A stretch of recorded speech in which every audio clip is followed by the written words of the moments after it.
Hello, everybody, and welcome to another VentureLabs webinar. Our topic today is remote or office, how to build culture in any workplace. Just ask Brandon, just want to say hi, and Rachel, you guys want to just say hello a little bit? Yep. Brandon, your mic's live if you want to say hi. Hey everyone, glad to be here. Looking for my first time on Big Marker. Alrighty, cool. Rachel? Hi, it's nice to see so many people coming out to listen to such an important topic. I'm looking forward to answering all of your questions. All right, good stuff. So we've got a number of people who are talking to us in the chat area, which is great. Glad to see everybody. So what I would like to do is, before we get going with the actual webinar and a lot of the information, I'm just going to show two slides. Here's our title slide, tells you what we're up to today. I've got a second one I'd like to speak to. It's about upcoming webinars and events. And we've got 4 items listed here. 3 of them are with one of our partners, which is New Ventures BC. New Ventures BC, the New Ventures BC event is just starting. And unless I'm mistaken, Rachel entered a number of years ago. And as did a lot of the people, some of the people who are in the audience with one of the companies they were with at certain times. And there's a New Ventures BC kickoff networking event, and it's today at 4:30. I think a lot of you I know are already attending, but if you are not, you can still register, and the registration link is there. So it's available, and we'll put the registration link in the chat at some point. Actually, one of the things that we've got is that Pauline's in the background, and we've posted all of these events are listed on the VentureLabs website. If you go to the VentureLabs website, and you can see in the events area, you can find a link to register for every single one of them. Second item that I've got here is just managing effective sales campaigns. So really pleased with day one. We had over 50 attendees, lots of people coming out. You do not have to have attended day one to do day two. And this is Chris Stairs and Colin McWhinney. And it's a lot about relationship sales, understanding how you put together campaigns for sales which are long-term. It takes a fair bit of relationship building, a lot of steps in the buying process for the purchaser, and helps you understand how you can manage the whole process of working on things long-term. And I look at Brandon, and I know his business is like that, so he's probably nodding his head and smiling because that's what he does all the time. A second one, that's on the 15th, which is next week. Another one that's next week, I got them a little bit out of order in terms of date, is Introduction to Pricing, and that's Stephen Forth and Karen Chang from Ibica. And Stephen is considered one of the foremost pricing experts in North America. So they'll this is part of the New Ventures BC Startup Series. It's an introduction to pricing, and they'll go through a lot of the steps where you can understand how to make decisions, plus do a whole number of other different things that are all part of, I call it Introduction to Pricing and making decisions about pricing. And for anybody who's interested, final point here is that we have the New Ventures BC entry deadline is next Monday, and that's next Monday. Really easy to enter. It's pretty simple information, and the really important stuff starts in early May. May 7th is the deadline for submission number 1. So in any case, I'm going to turn this off and disappear, and then turn it over to Brandon, so that he can take over. And here we are. We have got Brandon's slides, and he and Rachel are our main event today. It's 6 minutes after 11. I think we've got a pretty strong audience. Most of the people who have registered are with us. So Brandon and Rachel, please introduce yourselves and take things away. Thank you. Thanks very much, Dave, and hello everyone. Thanks for joining us. We hosted sessions like this pre-pandemic at VentureLabs, and I got to say the view's a lot better than my home office at VentureLabs, but really excited to be able to host this virtually with you today. The reason why team building is so important, especially now during COVID, is it can easily be forgotten. When you're physically in front of your team members and you can see how they feel and ask them questions directly, it's very easy to judge how your team is doing. But when you're only seeing your team over Zoom, over Slack, it really is a lot more challenging. And so today what we're going to do is talk about some of what we're seeing in the marketplace that is working in terms of team building. Rachel will share some of the items that she's seen as being most successful, and I'll talk a bit about what I'm seeing among various clients. My name is Brandon Chapman. I am actually currently president of SFU's Alumni Association. I'm very passionate about the success of our SFU community, and I run an independent wealth and insurance planning practice here in Vancouver. Joining me is Rachel Chase. She is a co-founder and CEO of Zennea Technologies. Very interesting company. Rachel, would you like to speak a little bit about your background? Yeah, no, thanks for having me today. Happy to share my and Zennea's experiences. So my name is Rachel. I'm co-founder and CEO of Zennea, as Brandon mentioned. I actually have a background in hardware and financial product sales through Canada's big banks and telecommunications companies. Similar to Brandon, I love diving into problems, and through that passion, I was actually a teaching assistant for introductory entrepreneurship classes at SFU. And near the end of my time at SFU, I actually met my co-founder, Oliver, when completing the entrepreneurship certificate, which is what led us to actually creating Zennea, which I'll give you a little bit more information on what Zennea is later on. But I'm also a Yale mentor. I received the BC Business 30 Under 30 Award in 2019. And I'm also a Google founder and SOSV Hacks alumni. So if you have any questions about those types of programs, also happy to answer them. We're really lucky to have Rachel. She's one of the success stories in our entrepreneurship community, and I'm really pleased to have her sharing some time with us today. So what we'll talk about today is some considerations when you're growing your team. Things change from when you're 3 people to when you're 10 people, and then of course to when you're 50. But you really need to think about how to intentionally set the culture for your business. We'll also speak about the style of people culture, and Rachel will have some examples that she can share. We'll talk about the compensation package, and this does change depending on the size of your company, depending on your industry, depending on how much money you've raised. We'll share some ideas for building culture remotely, and then we'll also share some group benefits trends. This is an area I have some specialization in.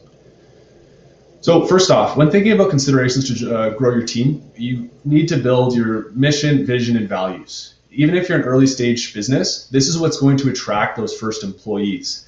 If you don't know why you're doing what you're doing and you don't know what you're trying to accomplish, you are going to have a hard time attracting and retaining talent when you can't offer the same comprehensive programs that more established companies do, especially as we start to see Google, Facebook, Amazon continue to hire within the city of Vancouver and across Canada.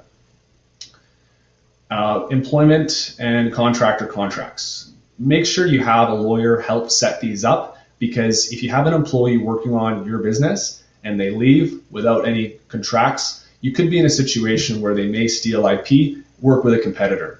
So to protect yourself, it's important to ensure you get those set up.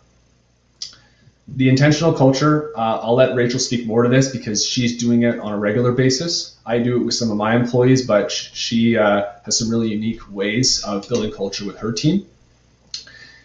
You should be drawing out your team organization chart, not just as it is today, but what it could be 2, 3, 5 years down the road. That will allow you to start to plant seeds with the right people early on and start doing research, so you're not scrambling to find fit with your organization later. None of these items are mutually exclusive. They all need to be built from the ground up as you scale up your business. A common question I get from early stage entrepreneurs is, when should we set up a benefits program? And my answer to that is it really depends on what your team needs are. Early entrepreneurs with team members around 27 to 29 years old who are single and don't have kids, they may have less need for a benefits program, and you may not actually need to build that right away. But as you scale your business, you need to know what your team needs and also know what your options are by leveraging professionals to support you along the way. A typical compensation package that you may include for your employees would include their base salary, some vacation pay, paid vacation, benefits programs, as well as potentially some comp boosters. There's also extras. You may see gym memberships, Amazon Prime, flexible working schedule. These really are up to you to decide. There are some statutory requirements by the government here in Canada, and so you need to abide by those. But above and beyond, you can really choose. Do you want your first 10 employees to have equity in your company? That is an option you have to choose. Because if you choose not to do that, that creates a different culture than a company that does do that. And it could be a competitive advantage for you. Some ideas that I've seen with some of my clients over COVID is they've been using virtual hangout rooms to host socials. One cool platform is called SoCoco. I'd encourage everyone to take a look, but this is an example of what that could look like if your team was hanging out in a SoCoco room. And depending on which room you go into, a team video will pop up with the folks that are in that room to have a conversation. Even though we're working remotely, you should not hold back recognizing your team members. That might be in Slack, it might be over Zoom, but you really need to provide that public recognition to show that you really appreciate the achievements that your team members are accomplishing. I say face-to-face still matters, but I recognize that the COVID restrictions are changing on a regular basis. And so many companies that I've been working with have said that some team members are okay meeting outside and some aren't. You do not want to be pressuring team members to meet in person if they're not comfortable, but for those that are willing, it is important that you perhaps give that as an option if you as a founder are comfortable. But of course, make sure you follow the provincial health guidelines as they are constantly evolving. Mentorship programs is another piece. So thinking now that we don't have water cooler talk, pairing up some of your more senior employees with your juniors so that they have someone they can talk to besides just their boss. This does allow culture to build more organically. And lastly, of course, just survey your team. These are just some ideas, but at the end of the day, every team is different. I'm now going to just pass it over to Rachel to talk a little bit about working at Zennea versus working for a big company.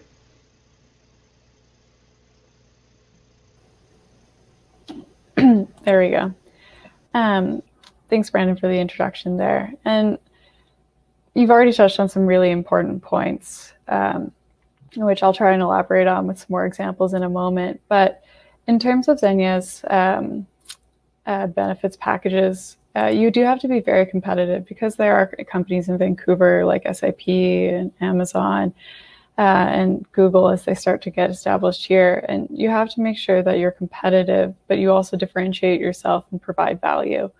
And with that said, being a startup, offering equity is a great way to get your employees to see the difference between joining a startup and joining a large company where they actually get a stake in the potential profit or the potential success.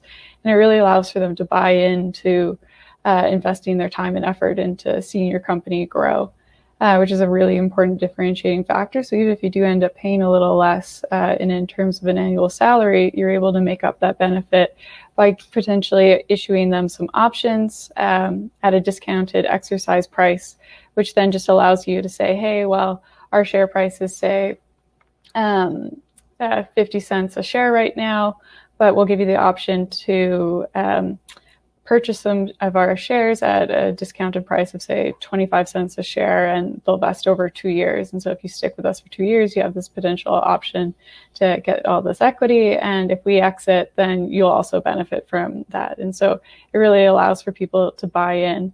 And then, as Brandon mentioned, there's always other great ways of providing benefits to your employees to differentiate yourself, whether that is actually just doing health benefits in a health spending account, which is honestly now just becoming a bit more standard, but the flexibility of being in a startup where you can, say, book off time in the middle of your day if you have no meetings to go to the dentist, and or if you want to book a long weekend, it's a little bit easier than, say, trying to book on Bamboo with Amazon's massive org chart and trying to find your manager to get their approval, whereas at the startup, it's a lot easier just to go to your manager and say, hey, can I have the weekend off? And almost every startup I know, they're always welcoming to give people the time off as long as they're meeting their goals and working hard. And just that additional flexibility and benefit and culture piece really does set startups aside from those larger companies coming to Vancouver.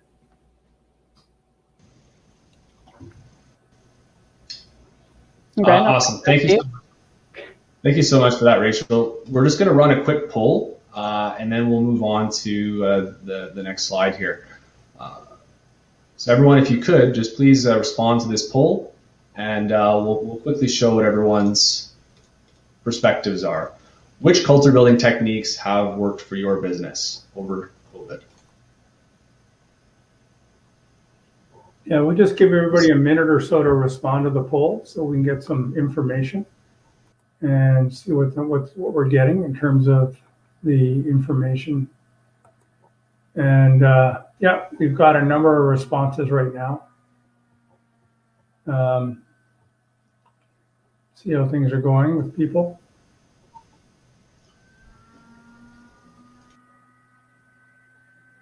Great. Maybe we'll go another 20 seconds or so, see what the response rate is. It's pretty good right now. We've got a lot of people participating, which is nice. And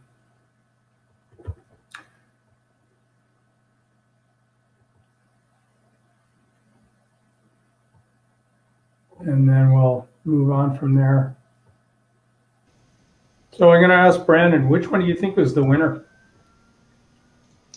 You know what? I was pretty happy to see that all the above was selected quite a bit. Surprisingly, it looks like not a lot of digital tools have been used, so that might be an area of opportunity for some of the folks on the call. But at the end of the day, all of those items are important. So I think that's a good takeaway. So the stats we have for it are public recognition is 18%, mentorship 29%, a virtual office space or digital tools at 14%, and then all of the above at 39%. So what we're hearing, I think, is that it's a combination of things. There can be a priority item for individuals or for a specific company, but there is a real mix of things that are kind of part of the package that helps a group of different people, which are all part of one company. Anyways, I'm going to go quiet again, and Rachel, please take it away.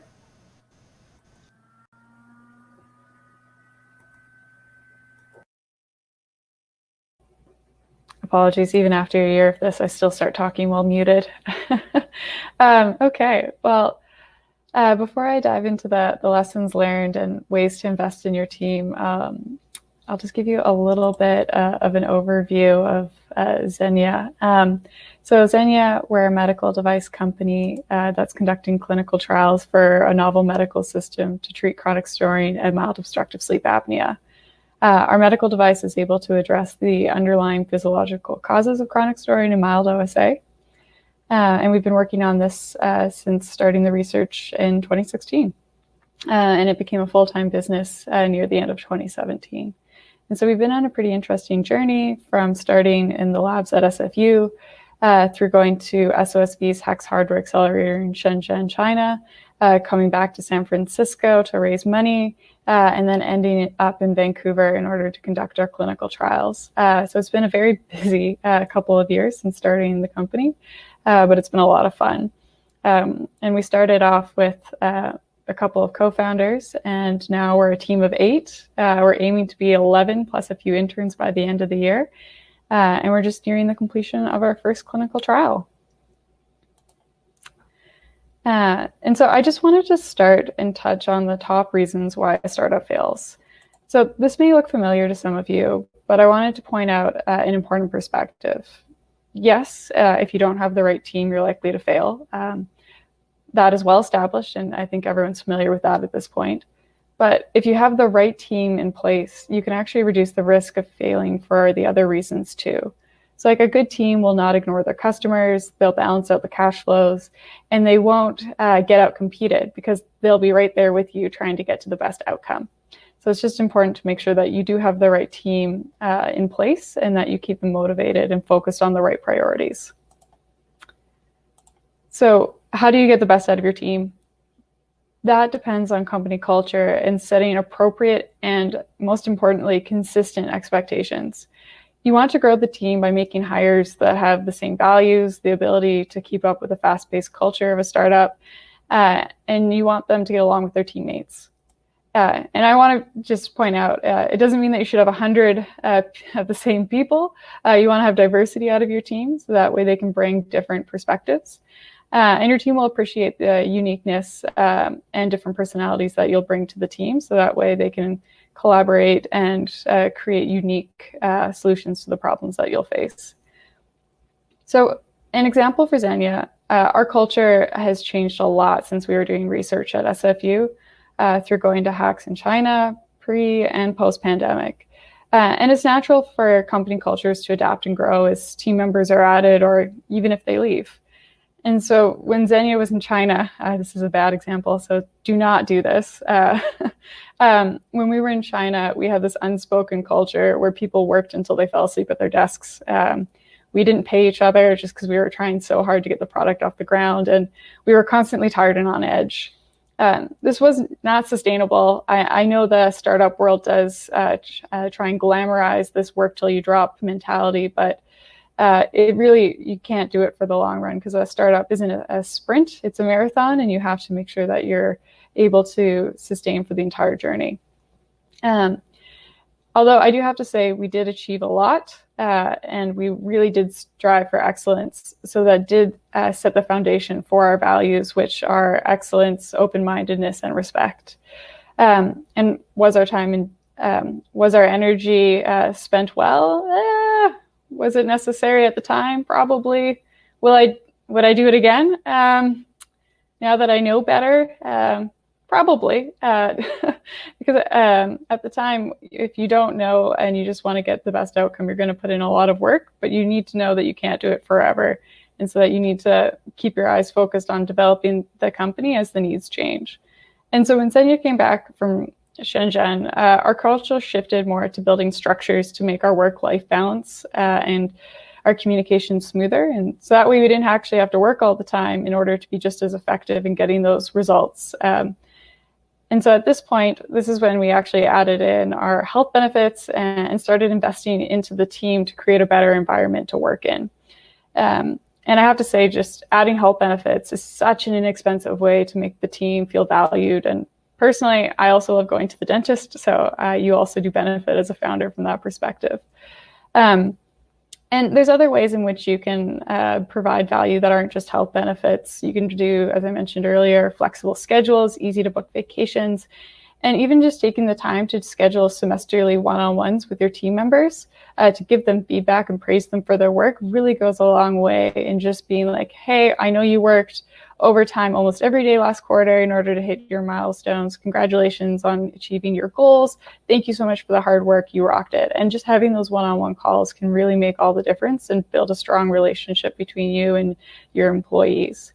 And these types of benefits are really a great way of demonstrating what type of culture you want to set and creating those foundational pieces for establishing the culture that you want. So that way you can actually attract better talent. And just a quick tip, if you are a founder trying to hire new employees, you really want to attract the best talent because as I mentioned, you won't get there. You won't hit any of your goals if you don't have great talent that's as committed as you are.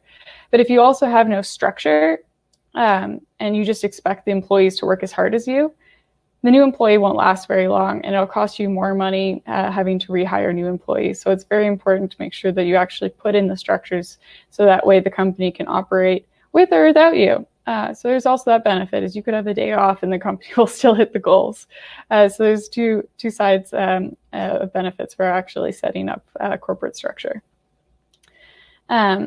And one thing I will say is before the pandemic, Zennea was focused on getting our clinical trial up and running, and the team was all united around this goal and following the operating and goal structure in place in order to achieve it. But I also remember closing the office on March 13th and telling everyone we'll be back in a few weeks to months, and obviously that didn't happen. And so we transitioned to working in a remote operations, which went relatively smooth. But it did mean further investing in the team to make sure that we can keep our team members happy and our culture intact, because it's very important to make sure that as big events happen, your company's adapting, and you can't assume that the culture will stay the same. So with the pandemic and working from home, it means you have to get a lot more creative in terms of the benefits and interactions you create. So here's a photo of our team Christmas party. We mailed out care packages to our team members involving little Christmas gifts for them and their family members. And we actually asked everyone to decorate their background to match the colors in their light up Christmas hat. And we ended up having dinner together and playing board games. So it was quite a bit of fun. But in any other year, we would have just planned a Christmas dinner and played board games. But to actually plan a remote event like this, it takes mailing out many different packages in advance, making sure everyone receives them. And overall, we had a really great time, which is why you need to set clear priorities and not just goals, but also for your culture. Maslow's hierarchy of needs may, again, look familiar to some, but it's important in keeping a team happy. When the pandemic hit, Zennea had three main challenges immediately. One being we're a hardware company, and so we actually need to go into the office to build. We're running clinical trials in hospitals that were actually deemed COVID response centers, and all the COVID positive cases were getting redirected to these hospitals. And our team, who's already working long hours, are now at home, and they're invading their personal lives and their family time. And so with that in mind, our top challenges were safety, work from home, and work-life balance. And so to address the safety issue, which is a number one issue, and you always want to make sure that your employees feel safe. Rachel, just before we go with this one, we've got one other poll we'd like to deploy right now. Sure. So let's think do if it. we could start polling with this one. And it really asks people, what challenges has your team faced during the pandemic? So if everybody could take a look at that. So I think Rachel's going through some really good material in this space. So let's see, you've got choices are decrease in team building activities, difficult to connect one-on-one, have trouble attracting good talent, trouble onboarding new people, nothing, we're going great. And if somebody picks that, I might be a little skeptical, but we'll see. And then we're just getting some responses now. Oh, somebody did go for that one. Anyways, we'll see what the results are, and we'll let everybody have a quick look in a few minutes. And I think we'll show some common trends across all the companies that are in the audience, and that's a nice thing to have. So if we look at some of the different things,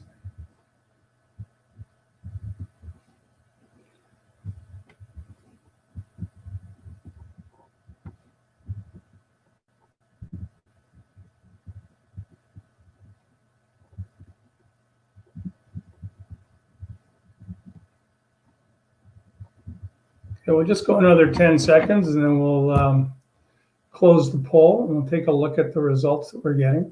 And thank you very much to everybody who's responded. There's the poll. Interesting, the first one, which is a decrease in interaction and things like that, 36% of people. A lack of one-on-one is the winner. 44% of people are seeing a lack of one-on-one pieces. And then attracting talent is 8, onboarding that talent is 4. And we had 8% of the people found that things are going really well and their company's well suited to working with a remote environment. So Rachel, please keep going again. Well, we'll do another poll right at the end of this one, our third and final poll, but I think this slide speaks very well to the one we just did. Well, I'm really glad you did that because I wasn't going to comment on the difficulty to connect one-on-one, but I think I will quick before I dive into what I was going to talk about. And as I mentioned earlier, with trying to schedule time to give feedback to your employees, it's also really important to schedule time for one-on-one. And so, as I mentioned, we do these semesterly reviews to give feedback, and they're just great to be able to help people try and improve and set goals and whatnot. But you also just want to make sure that you are maintaining just a relationship with your employees. They're not just employees, but they're people, and you want to make sure that you have a good working relationship.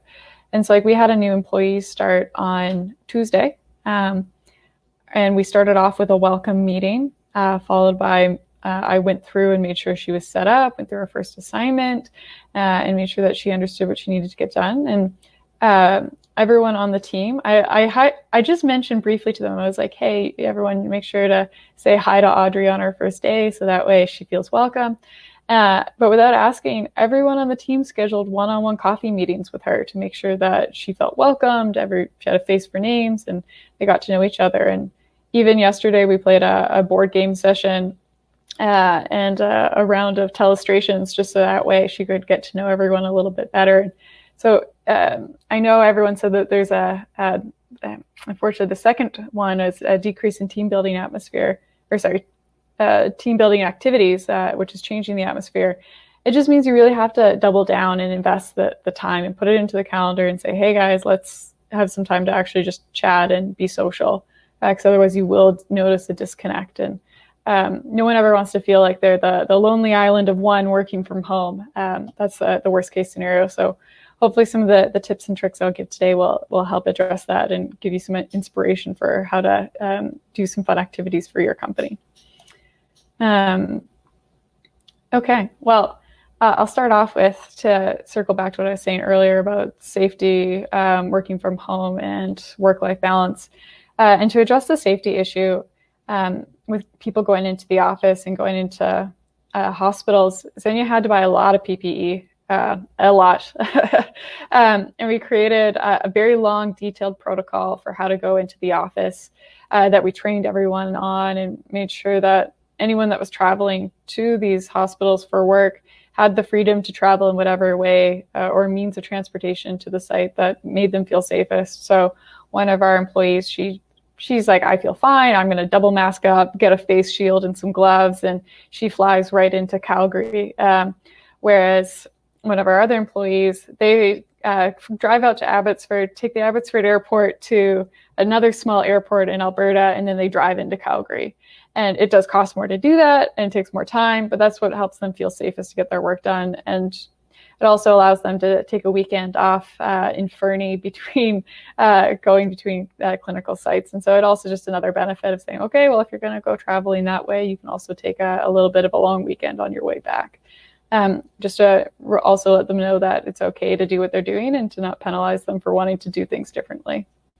And because you really just want them to feel safe, and that's always the end goal. For addressing the work from home, at the beginning of the pandemic, transitioning to working from home when it felt temporary, most people didn't complain, because they were like, oh, I don't mind sitting in my dining room kitchen chair if it means it's going to be a couple of months. Like, I don't want to rearrange my entire living room just for a few months worth of working from home. So a lot of people didn't complain at the beginning or bring up any issues with their work from home setup. But as time drags on, these minor inconveniences do turn into acute pains, and the temporary working conditions will feel a lot more burdensome. And so Zennea, we're taking pretty frequent polls from our employees just to try and make sure that they were feeling comfortable, or if we could help in any way. And so we ended up setting up a health spending account for our team members, so that way they could invest in their health, whether they wanted to buy a smartwatch, which I got to remind me to move more often, office equipment, like a desk or a chair, or whatever else they just needed to help them feel better. Like one of our employees said, like, she didn't feel comfortable going to the gym, but she felt like she could do personal training outside. And so she used her wellness account for that. And it really does help the morale overall if, because they're working from home, the cost of working from home isn't passed on to them, which is the big thing, is you don't ever want them to feel like they have to pay more just because your office space changed. And so I do regularly, again, check in with them to make sure their work from home setup is still working for them, because it only takes one family member's schedule changing or a work from home, or a home life aspect changing to really throw your work from home plans out the window. So it's always good to double check. And finally, setting a clear and firm work-life boundaries and enforcing them will really help avoid fatigue. And what I mean by this is I sit at my desk for my work. My couch behind me, as you can see, that is no laptop zone. Laptop is not allowed over in that section of my apartment. And everyone on the team tries to create these boundaries so that way their work doesn't spread over into their personal lives. And so that also means creating a calendar, setting up employee working hours, and marking time when people will be away from their desks. So we've actually done this as well through setting up a Slack channel. So that way, if anyone wants to go for a walk in the middle of the day, they can just post in the work from home channel and let everyone know they're going to be away from their desk for for half hour, 2 hours, whatever it takes to make sure that people are feeling productive. And as founders or senior leadership, setting a good example here is really important to make sure people are living healthy lifestyles. And so it's not just the employees saying they're going to go for a walk in the middle of the day. You need to be the one to say you're going to. And you want to make sure that you're being realistic about it, and that there is actually balance between the employees and the work they're doing in their personal lives. Because then if you have that existing healthy balance, it makes it a lot easier as well to ask for that OT when you do come to needing their additional time to hit a priority goal. And so it's really just about balance and knowing what's appropriate and when to ask for it. And just one last example, Zennea doesn't just offer extended health or wellness spending accounts, but there are other benefits that you can look into for your employees and for helping them achieve their personal goals or their personal work goals. And for example, this is what Zennea does is we have a personal goal, which is a little bit of a hint towards our culture. And that can be taking up a new hobby or trying to apply for a certain program, and we'll be able to support that. So if, say, Amanda wants to do a new hobby, she wants to take up baseball, but it's Thursday nights, we'll make sure that she can work different hours, and we'll support her to work those different hours. So on Thursday, she can go attend her baseball program. This is just a great way that an employer can help their employee feel supported in activities they like to do inside and outside of work. And then a personal work goal, which we always ask our employees to have a personal, and a personal work goal. Could be to attend a conference, attain a new certification, or learn a new skill in which, as an employer, you can just give them the time or financially support these initiatives as you and the employee both benefit from them gaining this new knowledge or certification. And so being able to find that balance between personal career goals and personal life goals is really important. And so just to summarize, and I'll pass it back to Brandon after this, but focus on what will address your employees' core needs and help them actually feel supported. How do you actually make them feel safe and invest in their health and happiness? And then finally, you want to make sure you create the boundaries for them to actually be successful, whether it's with work or their personal life, especially as we're continuing to work remote into the pandemic and potentially after. So Rachel, we've got one question in the Q&A that actually goes directly to this slide. I wondered if I could read it and maybe you could try to answer it right now for us. And it's, can Rachel share her online board games and online team building activities? Could you give us an example or two? And it's from Allison Berg, so it's easy for you to follow up by email afterwards. But if you have some direct suggestions right now, I think people might like to hear them. Sure. We've been pretty creative throughout the pandemic. And we also, we played quite a bit of board games in person before the pandemic as well. And that's just, once again, a part of our culture. It's everyone on the team just enjoys that as a personal hobby. So we've done Dungeons and Dragons is one of our ones we do once a quarter, because that will last for four or five sessions, essentially every time we play for an entire quarter, which is quite a bit of fun. But we also have two, I think they're called Dungeon Masters on our team. So they take turns actually creating the content for that. Then we've also done Jackbox, which has been really easy to set up and play with a lot of people. As I mentioned, we played Telestrations yesterday, actually for the first time, and there's just an online version for that. Brandon recently recommended that there's a free online version of Kahoots. So honestly, one person on the team normally just takes a turn preparing a game, and we all come and we all play. And so we do it, we try and schedule it every 2 weeks. And sometimes, our schedules don't work and we cancel that week and then we'll play once that month. But we do try our best to make sure that we're committing time to spend together. Does that help answer or give you some ideas? Yes, that's great. Thank you very much. And we'll also connect Allison directly to you afterwards in case there's anything else. I think we're going to move on to our next slide, which is trends in group benefits. We've got one more poll. So Brandon, do you want to do that one now, or do you want to do it afterwards? Yeah, we can pop it up now for sure. But first, I just wanted to say thank you, Rachel, for hosting that. But Dave, yeah, run this first, and I'll do the transition. Okay. So I think everybody can see this one is which unique benefits do you offer your team members? You're allowed to pick more than one, I believe. No, you're only allowed to pick one. And we'll see what the group is doing in terms of current practice.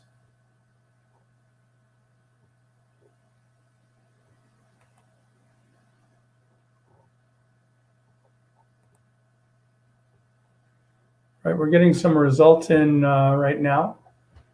I think we could also assume that there may be some really early stage companies which are not offering a lot of benefits, or this is a new area for them. So we'll get the results in a sec.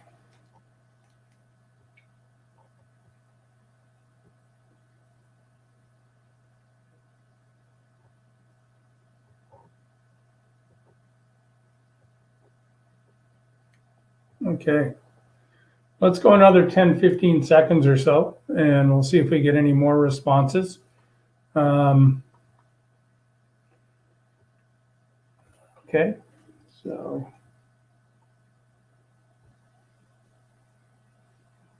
Alrighty, so our response is we have who needs benefits is pretty low. It's just one, and then stock, options, and the fourth option, which is benefits that include stock or RSP, is also low at about 6%. By far the largest one is the traditional benefits package, including benefits and some of the other pieces.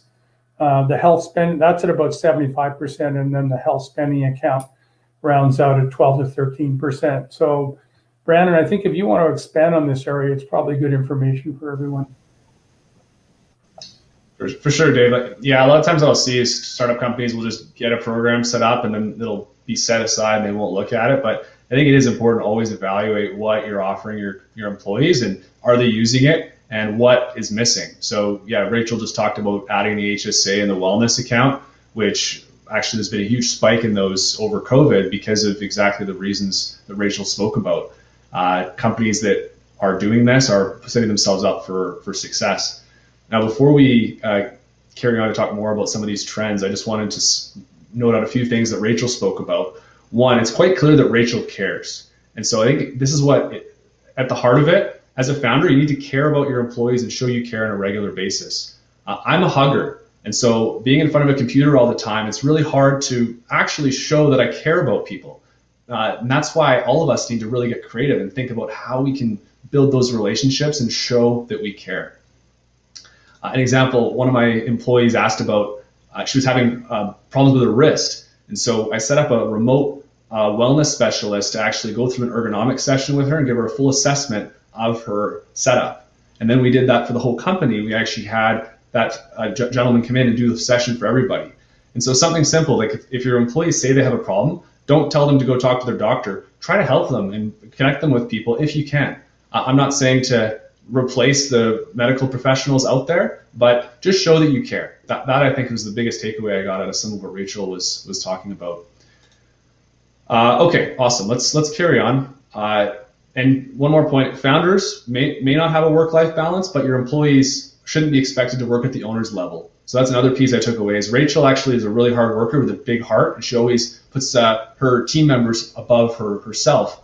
But as a founder, you all need to keep in mind that you work for your employees, they don't necessarily work for you. And if you have that mentality, it will bode well for your company culture.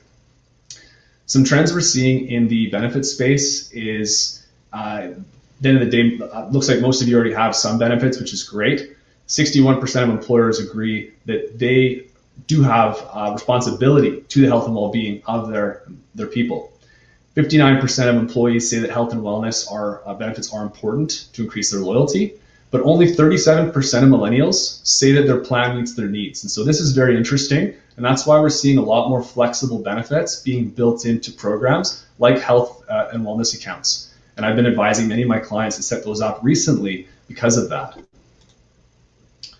At the end of the day, though, benefits and your perks do equal your culture and your values. So what you choose to offer and build, that is what your employees are going to talk about when they're potentially referring friends, or if they leave your organization, why they left. So you do need to think intensely about what matters to you and what matters to your employees, and really build that in. You don't need to offer everything. I saw a few people have the stock purchase programs and the RSP program. You don't need everything to get going, but you do want to think about, as you scale, what are the pieces you want to build into your company perks. So as a summary for today's session, and we'll get into Q&A after this, feel free to drop any questions you might have in the Q&A box, and Dave will be running us through that shortly. But you are the business owner or the HR manager, and you are setting and maintaining your culture. Just because a candidate doesn't meet your requirements doesn't mean that they'll stay. So the fit in the organization is so important. So if you hire someone and they don't like what they see, they could very well leave. Another big takeaway from today is you don't need to pay the most in order to win the talent. If they like you, and they like your team, they like your vision, they'll actually accept a lower paying job if they get some more autonomy, if they think they're going to be able to build more skills. It's up to your HR people or yourself or your recruiter to suss out what it is that particular employee is looking for. And then you can align their benefits and perks based on that. And yeah, survey your employees. You don't have to do a formal survey if you don't want to, but even just those check-ins like Rachel talked about, that allows her to make sure that the decisions she's making are the right investments for her team now and in the future. And when you look at attrition, that'll be a good metric as to whether you're achieving that for your team or not. Dave, I'll pass it over to you for the Q&A. Great. Thank you very much, Brandon. I'm going to come back, and if anybody has questions, please post them in the Q&A area on Big Marker here. There's a guy called Dave who's dominating things with 3 questions. So I'm going to start with one. Do you target a specific time of day for core meetings, like 10 a.m. until 2 p.m., so that people have flexibility at other times? Is that something you've looked at? Is that something you think might be appreciated by part of your workforce? Either one of you. I can maybe kick off. So the timing for our meetings is kind of a twofold. We like to start every day with a huddle, just that way everyone's in agreement on what's being achieved. And then we have at the end of the week an all hands on deck meeting where everyone gets a quick update on what other people are working on. And we everyone sets a goal for what their most important thing is for the following week. And then we have the opportunity to track the progress towards our objectives for the quarter. And so it does really allow for people to be kept honest about whether or not they're hitting their goals, and to discuss the learnings, but also allows us to, if someone gets blocked, for us to help that person overcome whatever issue that they've run into towards hitting their goal. But in terms of the time of day of these meetings, we really picked them at the beginning of the day because everyone on the team said that they wanted to get an agreement and know exactly what they're doing before they invest it and schedule the rest of their important meetings for the day. But we've also done slightly, how do I explain this? We had a strategic consultant come in and discuss how we should work together. And we did these guides. They're called guides to me. And it really outlined when people feel they're most productive and when they prefer to take meetings. So we schedule other meetings around time in which people feel that they're more productive, or when they'd rather have meetings. So you do have to just try and set up some core meetings in which they're most convenient for the majority. But then if you are going to schedule random one-off meetings, it's best to try and schedule them when people feel most comfortable. Great. Thank you very much, Rachel. We've got a question from Sean. What are some of the internal tools you have found to be successful in managing accountability amongst team members? Is there something that you've done that really helps you with accountability? So it's an interesting I one. can start that one off. And then Yep. Rachel, if you want to add. We use Asana. Asana has been really helpful, and I'm surprised at how free it is. Like we've used it a lot, and we haven't had to pay anything for it. But just in terms of task tracking and assigning to different team members, that's been super helpful. So I don't know if that answers Sean's question, but that's what we use.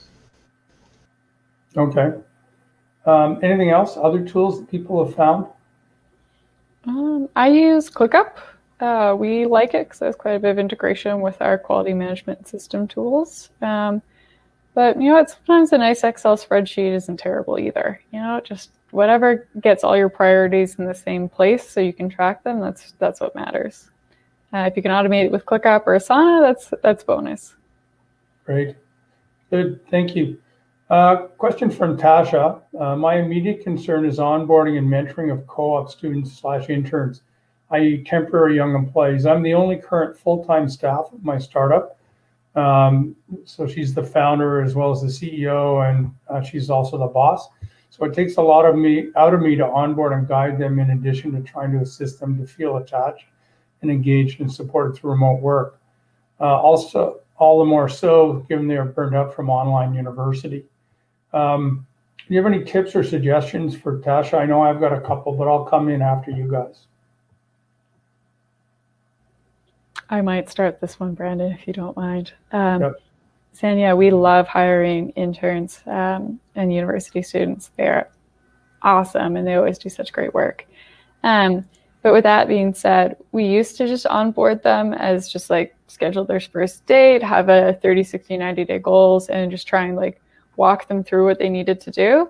But that's a really large burden on the manager that they report to, as well as just the general team, as you kind of lose your co-founder or lose your own time as you try and onboard this person. And so what we've done over the last year and a half is we've actually created an intern program. So we have 3 reoccurring roles that we hire for, and we make sure that there's a job description existing for them, that there's a first assignment already created, and we have references and guidance tools on how we want their work conducted.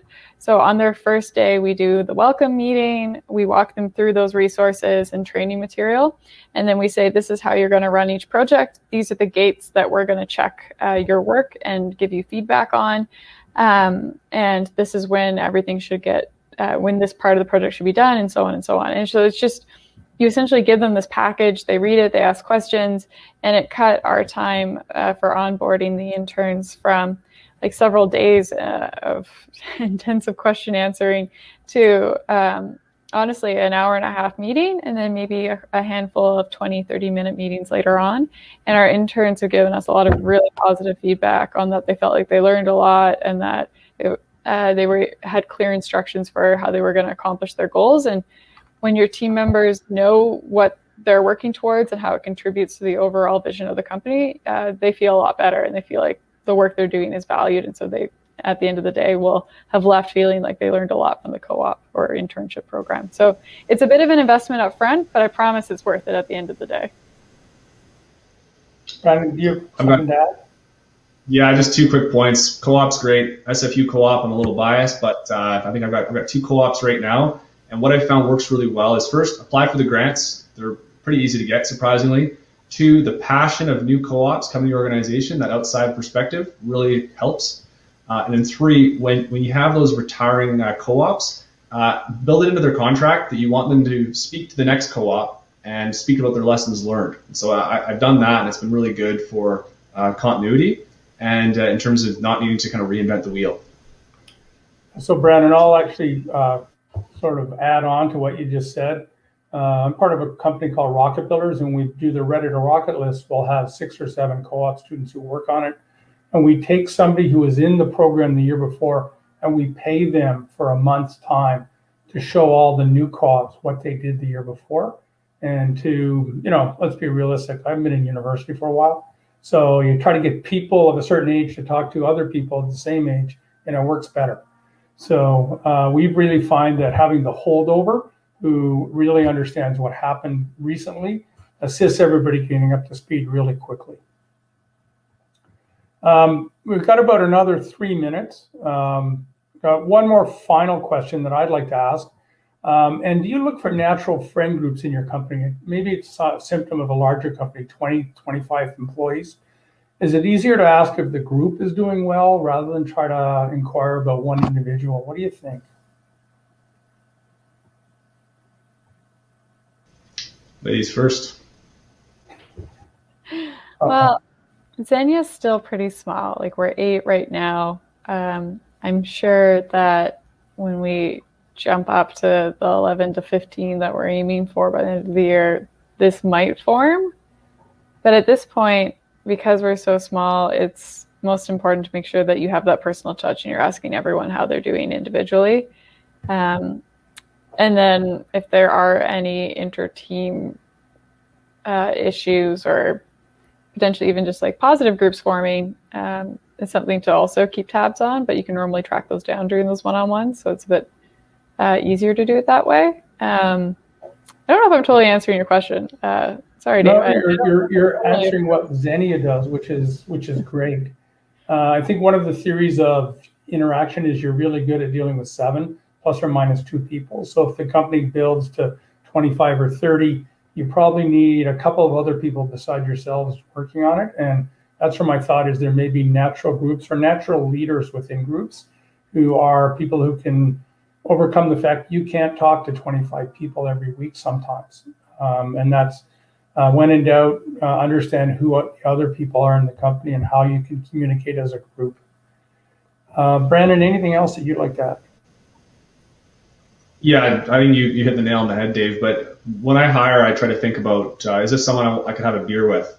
And that's kind of, it's not everyone will think that way, but what I mean by that is this someone who I'm going to like and I think is going to like me. And when you're building your team and it's small, it's easy to do that. When it gets bigger, it's harder to scale that culture. But when you have natural leaders in the organization that can take some of the workload off, that certainly helps. But scaling culture is hard. Oh, I'll add to that one quickly, Brandon. It's called the airport interview. And you want to make sure that you can hang out in an airport while you wait for your flight that's delayed. And you want to make sure they can maintain small talk during those situations. So, no, totally agree. You may not necessarily be about a beer, but you definitely need to be able to maintain small talk and enjoy each other's company at a minimum. All right, makes sense. I think we're closing in on an hour's time, and we've gone through the questions we have in Q&A. Unless there's any final questions that come up, Brandon and Rachel, any final comments for the audience before we call it a session? I just want to say thank you so much to Rachel for joining us today. Really phenomenal. And Dave, thanks for having me as well. Okay. Rachel? No, we're happy to see so many people turn out for an HR topic. Startups are hard, and trying to get a good team together is also equally as challenging. So it's great to see so many people trying to learn more on how to do it better. It's awesome. Great. Super. Well, thanks to both of you. This is something that's recorded and will be available on the VentureLabs website. So if people want to refer to it later, or you want to say someone who missed it, they'd like to look at it at a later date, it's easy and possible to do that.